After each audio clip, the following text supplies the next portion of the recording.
We interrupt our program to bring you this important message.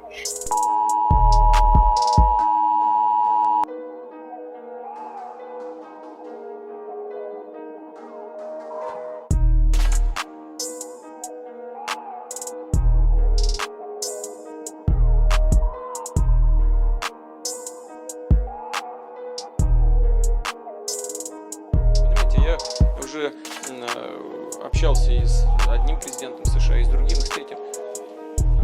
Президенты приходят и уходят, а политика не меняется. Знаете почему? Потому что очень сильна власть бюрократии.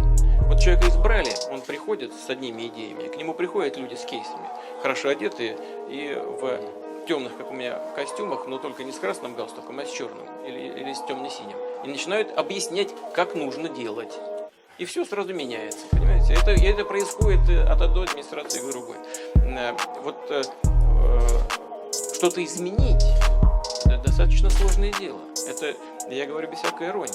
Это не потому, что кому-то не хочется, а потому что это сложно. Вот Обама, он же продвинутый человек, очень человек либеральных взглядов. Правда? Демократ. Он же перед выборами своими обещал закрыть Гуантанамо. Сделал? Нет. А почему? Он что, не хотел? Очень хотел. Я уверен, что хотел. Но не получилось. Он искренне к этому стремился. Не получается. Не так все просто. Но это не самый главный вопрос, хотя это важно. Это трудно себе представить. Да? Люди в кандалах ходят там уже десятилетиями, без суда и следствия. Ну, представьте себе, Франция бы так сделала, или Россия. С потрохами бы сожрали уже давно. Нет, что это возможно, и до сих пор продолжается. Вот, кстати, к вопросу о демократии. Но я сейчас не для этого примел сдержанного оптимизма. Мне кажется, что мы по ключевым вопросам можем и должны договариваться. Biden family, like, how are they doing this? I know Joe decided not to run in 2016, but what if he ran in the future? Aren't they taking political risk or headline risk? And I remember looking at Jim Biden and saying, how are you guys getting away with this? Like, aren't you concerned? And he looked at me and he laughed a little bit and said, plausible deniability. He said that out loud? Yes, he said it directly to me, one-on-one in a cabana at the Peninsula Hotel after about a, hour and a half, 2-hour meeting, with me asking out of concern, how are you guys doing this? Aren't you concerned that you're going to put your brother's, future presidential campaign at risk? The Chinese, the stuff that you guys have been doing already in 2015 and 2016 around the world. And I just can almost picture his face where he sort of chuckles and says, plausible deniability. So he said, this is a man who's been drafting off his brother's political career for almost 50 years. He said to your face, essentially, we're lying about it. Anyone watching this interview can look up what plausible deniability means, and the definition is very distinct. That's remarkable.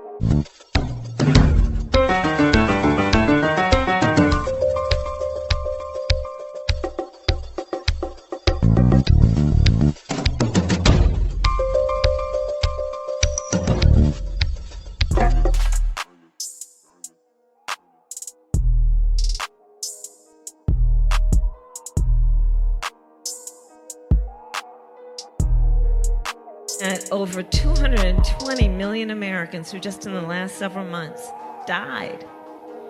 Is behind!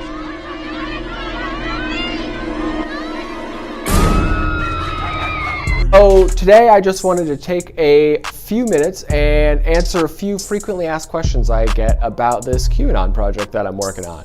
Question number 1, most often asked, is Q a right-wing conspiracy?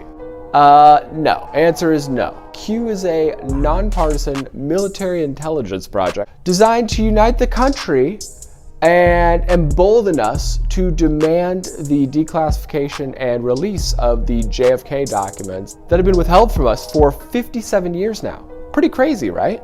Next question is, I get a lot of people saying, hey, love your work, I support Q, and how can I help you? I feel like I don't really know what to do here. And the answer to that is to go out and tell everyone you know about QAnon, share all of our links, and help us especially convince any of your lefty friends that you may have to demand the declassification and release of the JFK documents with us. It's designed to be kind of like a team building exercise. Obviously, we're a pretty divided country right now.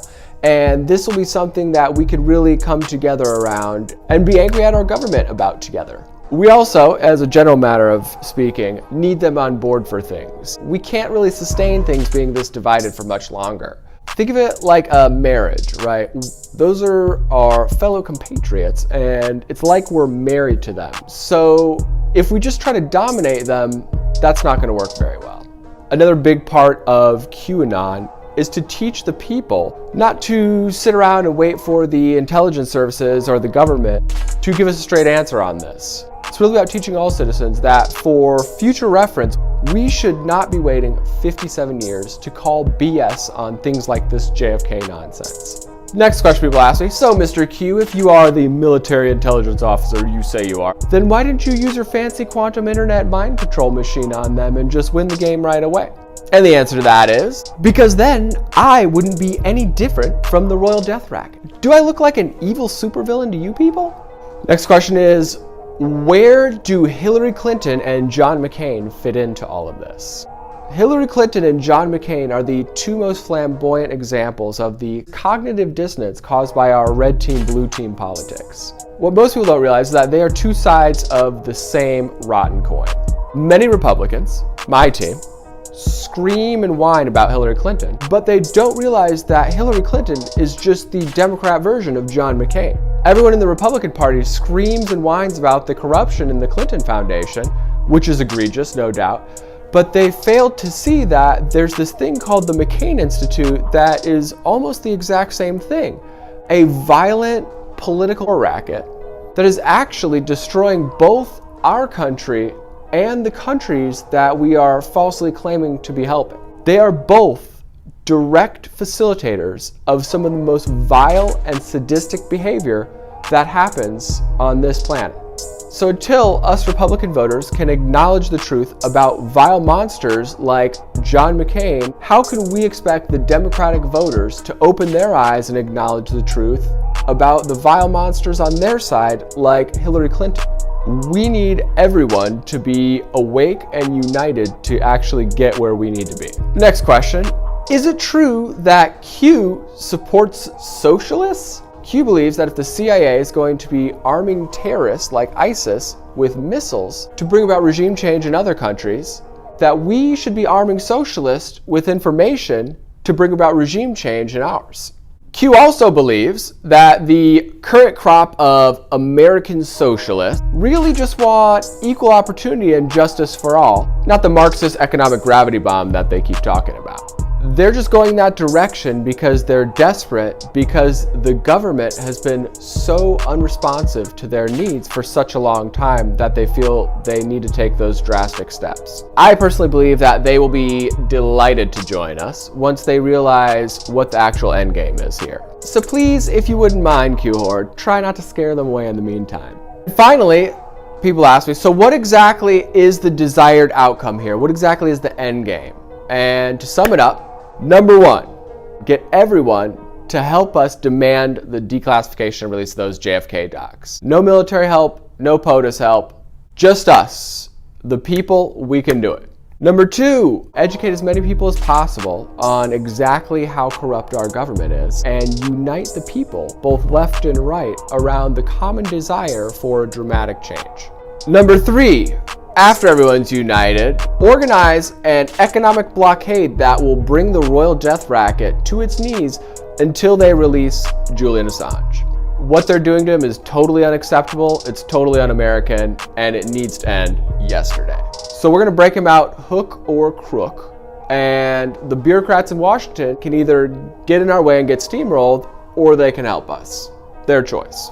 Number four, we are gonna wash away the entirety, or almost the entirety, of both parties and both chambers of Congress. And we're going to start fresh in 2020 with some younger, more intelligent, pragmatic leaders like Tulsi Gabbard, like Kyrsten Sinema, like Matt Gaetz, and like Josh Hawley.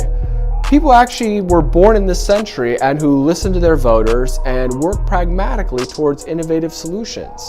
Call it a clear the board kind of a deal. Sound good, everyone? Okay, great.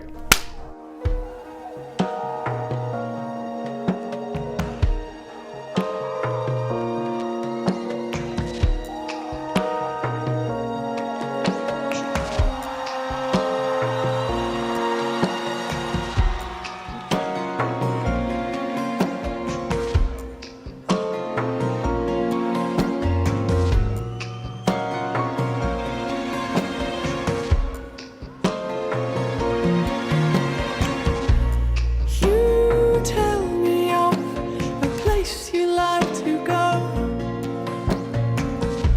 You say it will reach out and seize the sorrow. And we always mean to act on what we say. So come on, oh darling, hurry, hurry, let's go. We're all we need, oh darling. Hey, we're all we need, ooh darling. Hey, we're all we need, oh darling. Hey, we're all we need, ooh darling.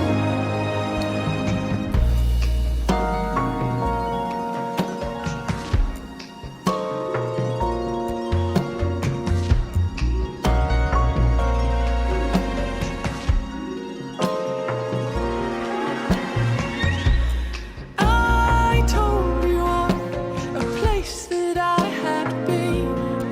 It was dark and I was supremely alone.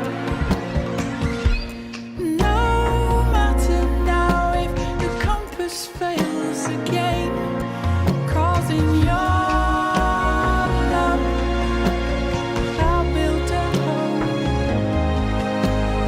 We're all we need, oh darling. Hey, we're all we need, ooh darling. Hey, we're all we need, oh darling. Hey, we're all we need, ooh darling.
Hey,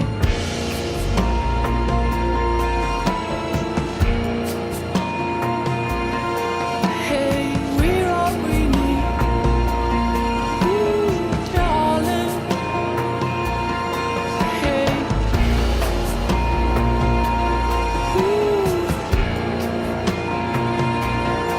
Hey, we're all we need, ooh darling. Most certainly, I'm where I'm supposed to be. In a molten sun with you, I am free. Today our hearts won first prize, 'cause we're wise with the feeling. Yeah, we're all we need.